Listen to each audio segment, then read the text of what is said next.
Alright, thank you everybody for taking the time to be here. So I'd like to start off with asking you guys a question. How many of you have taken an economics class, or at the very least, a class that you felt has helped you with your financial literacy? And that's actually very common. I'd like to share this statistic with you. According to the World Economic Forum, only about 50% of US citizens are considered to be financially literate. So, despite that statistic, society still expects us, young adults, to go out into the world and navigate through complex financial responsibilities without really receiving any form of formal education. And so I'm here today to highlight the importance of implementing financial literacy within California educational systems. Financial literacy should be a mandatory part of high school curriculums in order to empower the younger generations, help break cycles of generational debt, and provide economic freedom as well as economic growth. So first, let's actually start with what actually is financial literacy. So according to this article by Jorgensen and Salva, financial literacy is the ability to read, analyze, communicate, and manage personal financial conditions that affect material well-being. In simpler terms, that just really means being able to make smart decisions with your money. And so the problem with that is, as we were saying, we don't really have any experience, being taught financial literacy. And so right after we graduate high school, you either really go to university or college, or you go into the workforce with some type of job. And the problem with that is we have no preparedness. We're not really prepared to handle anything that comes our way, such as taxes, credit cards, and loans. So let's take an everyday scenario. Let's say a high school graduate, after completing high school, gets employed. And with this new income, they apply for a credit card and get accepted. So they start making payments on their credit card, and in their mind, they're only making the minimum balance due, thinking that that's sufficient or that that's enough. And long story short, they get into themselves into this crippling debt that they can't come back from. And that's not their fault, it's just something that they didn't know. And that could have been easily solved if we were taught that in our school. So despite there being consequences to being financially illiterate, we can solve this problem by implementing it into our school curriculums. So let's start talking about some of the benefits. What are the benefits of being financially literate, especially in high school from an early start? So first, we can actually empower our younger generations and help them make smart financial decisions. So going back to that scenario of going to university, let's say that somebody who took these classes had a better understanding of what debt looks like and how to manage student loans before entering into university.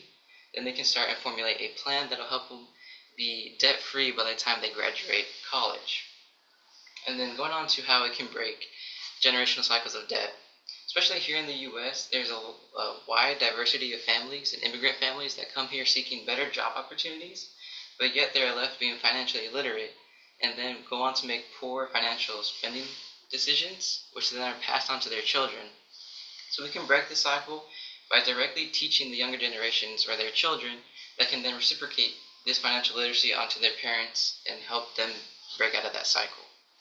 And lastly, financial literacy can help the younger generations with economic mobility and independence. See, with this understanding of how taxes work and how credit card works, it allows them to get an early start on financing cars, homes. I know right now the economic situation is really weird with the houses, so I would have really appreciated an opportunity to understand how, learning what interest rates are and what a good loan looks like.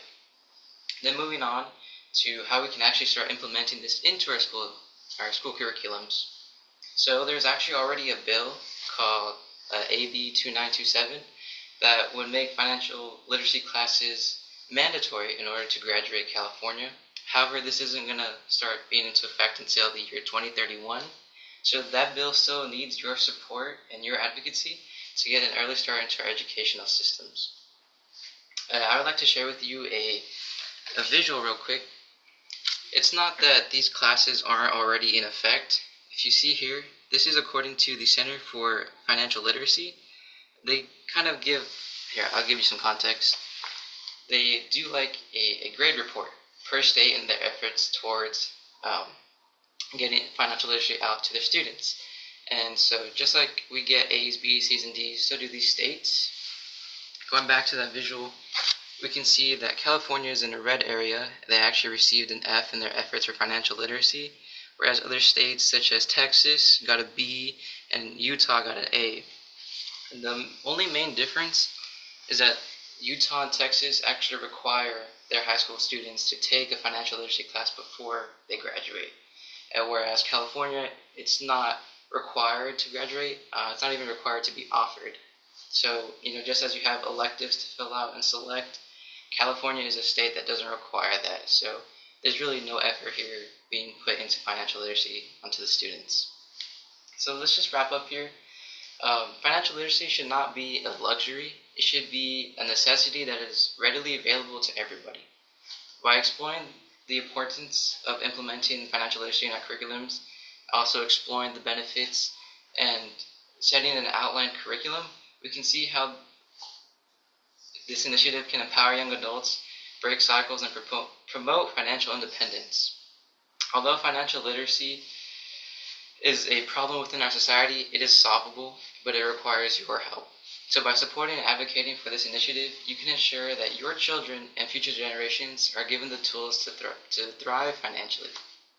And now I'd like to open the floor to any questions.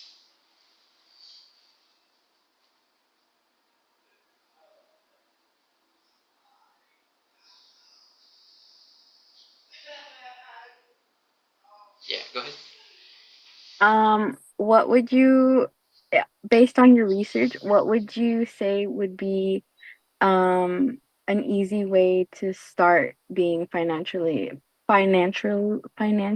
literate? Yeah, so that's a big part on kind of individual research. There's a lot of books out there, podcasts, and just a lot of people to learn from on how to get started being financial literate. It would just really depend on what your focus is. There's different aspects when it comes to financial literacy. There's budgeting, how to like budget and manage your monthly income. There's also ways to invest. Going to stocks, the stock market, crypto. That's pretty big now. So I'd say just get started by whatever is preferred to you. I'm the type of someone, I don't really like to read books. So there are a lot of books out there that'll help you get financially literate, but that's not really my style. I would much rather listen to a podcast and, just have people kind of talk to me in my ear about how to become financial literate. I can get back to you after the speech too, with any podcasts if that can help you out. Are there any other questions?